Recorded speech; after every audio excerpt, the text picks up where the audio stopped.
Ivyana bitatu by'intare byavutse ku ntare y'ingore yahawe izina rya Shema.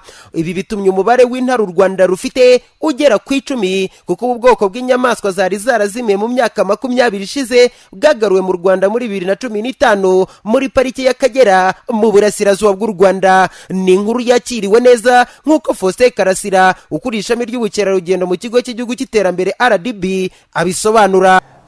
Tumaze hafi ibyumweru 6 tubikeka, ariko tugikeneye kubona ibibwana by'iyo ntare. Hashize ibyo byumweru byose tubona imwe mu ntare z'ingore yo twise Shema itaboneka cyane mu rugando rw'izindi ntare, kandi ibyo ngibyo ni ibintu bikunda kugaragara mu gihe yabwaguye cyangwa se iri hafi kubwagura. Ariko nyuma y'iminsi mike cyane niho twabashije kubona ibibwana byayo 3,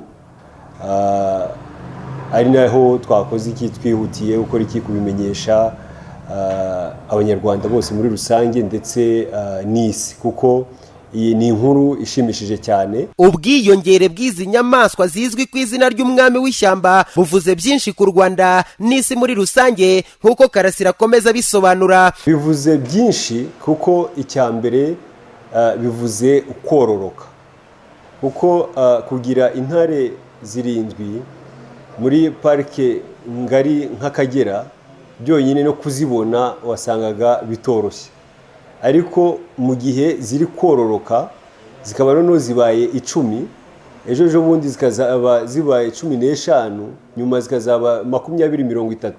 Icyo gihe abantu mu gihe baje nk'aba mukerarugendo bibafasha yuko bazibona bitabagoye. Icya kabiri, bifasha uburumbuke no kororoka kw'izindi nyamaswa, kuko zimwe ziba zifite ubwoba yuko zigiye gushira kubwo kuribwa n'inyamaswa mugenzi wazo arizo intare, bigatuma noneho zikora ikizororoka, zikaba ndetse iki nyinshi muri parike. Rero ibyo ngibyo bikagira umumaro munini cyane ku bijyanye n'iki no kubungabunga ibinyabuzima. Icya gatatu ni uko byongera agaciro ahantu hasurwa, dukunda kwita destination cyangwa se destination, uko icyo gihe bifasha yuko natwe twajya ku rubuga mpuzamahanga tukavuga dufite intare nyinshi, kuko icyo gihe ubuzi umubare wazo, ubuzi n'ukuntu wahagera zigakora iki ukazibona.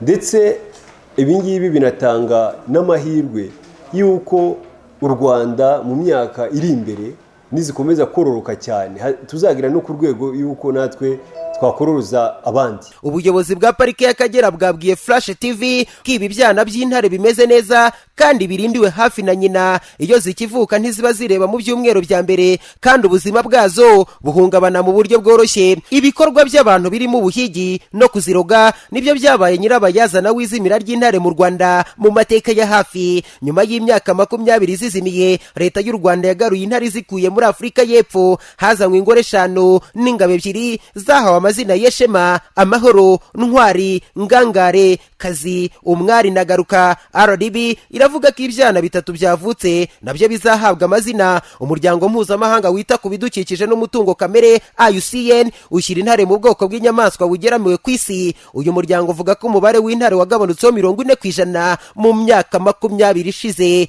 Pizza Muyobano, Flash TV.